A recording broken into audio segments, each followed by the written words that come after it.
అన్న నమస్తే అన్న. నమస్తే అన్న. హిట్ మ్యాన్ రోహిత్ శర్మ మొత్తానికి కంబ్యాక్ ఇవ్వడం జరిగింది నిన్న మ్యాచ్లో. ఆకలి తీరిందంటావా, లేకపోతే ఎలా వర్ణిస్తావా, ఎలా ఎక్స్పెక్ట్ చేస్తున్నావు? లైక్ నేను ఒక విరాట్ కోహ్లీ అభిమానినన్నా, నాకు ఎవరు సెంచరీ కొట్టినా సరే అంత సంతోషంగా అనిపించదు. కానీ మనోడు నిన్న hit man Rohit Sharma like ఆ సెంచరీ కొడితే నిజంగా టీయర్స్ వచ్చినాయి అన్న.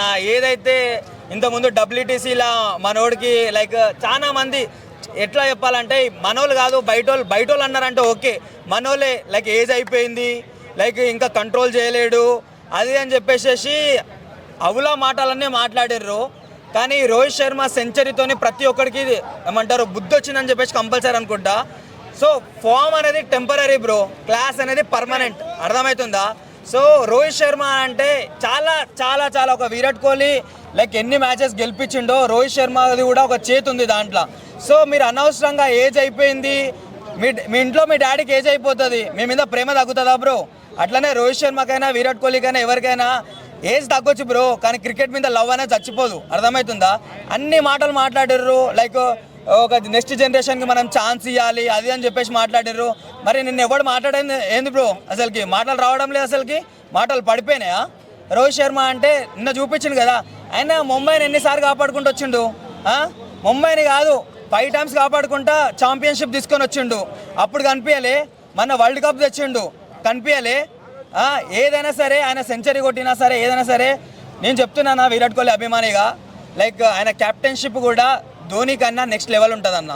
లైక్ ఏం చేయాలంటే, ఎందుకంటే మనం వరల్డ్ కప్లో చూసినాం, T20 వరల్డ్ కప్లో ఎంత కావాలో లైక్ 30 balls 32 runs ఏమో చేయాలి. అట్లాంటప్పుడు బుమ్రాకి బౌలింగ్ ఇచ్చి ఇట్లాంటి ఇంటెలిజెన్స్ చాలా ఎక్స్పీరియన్స్ ఉన్న వాళ్ళు వస్తుంది.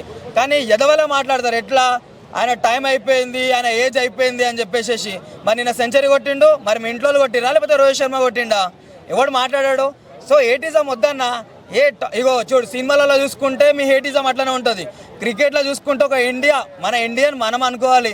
ఆస్ట్రేలియాలో వస్తారు, మళ్ళీ కప్పు తీసుకుపోతారు. ఇండియా మీదనే మనకు విరక్తి వస్తుందన్న ఇట్లాంటివి చూసి.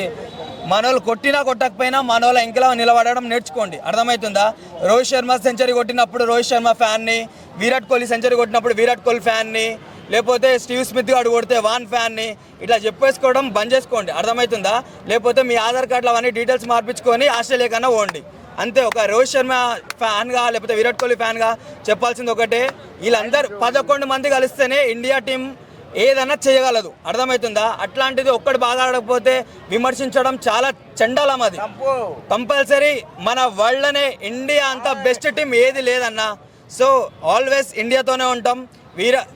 రోకో అనేది ఏదైతే మన రోహిత్ శర్మ విరాట్ కోహ్లీకి ఇచ్చారో అది 100% అన్న. వీళ్ళిద్దరూ ఇంకొక 10 సంవత్సరాలు ఆడినా సరే కంపల్సరీ చాలా సంతోషంగా ఉంటాము. ఒకవేళ వాళ్ళు రిటైర్మెంట్ అయితే మాకు అదే లాస్ట్ అన్న, మేము ఇంకా మ్యాచ్లో చూడము. చాలా మంది చాలా మాట్లాడుతుర్రు, కానీ వాళ్ళు ఎన్ని మ్యాచ్లు ఆడినరు, వాళ్ళ ఇంట్లోని వదిలేసుకొని ఒక ఆర్మీ వాళ్ళు ఎట్లనో ఒక క్రికెట్ వాళ్ళు కూడా అట్లనే. సో ప్లీజ్ దయచేసి మీ వల్ల హేటిజం వద్దు, మీకు నచ్చితే పొగడండి భయ్, అంతేగాని సెంచరీ కొట్టినప్పుడే మావాడు రోహిత్ శర్మ, సెంచరీ కొట్టకపోతే వాడేవాడు, అసలు వీని వల్లనే టీం అయిపోతుంది, వీని బదులు ఇంకొకరికి ఛాన్స్ ఇచ్చినా అయిపోతుంది, ఇట్లాంటి చెడ్డ మాటలు మాట్లాడి అనవసరంగా మీ పరుగు తీసుకుంటలేరు భయ్యా. ఒక క్రికెట్ ఇజ్జత్ కూడా తీస్తలేరు, ఇండియా ఇజ్జత్ తీస్తుర్రు, అది మర్చిపోకండి. సో ప్లీజ్ అందరూ ఇండియాకి సపోర్ట్ చేయండి, అది చాలు.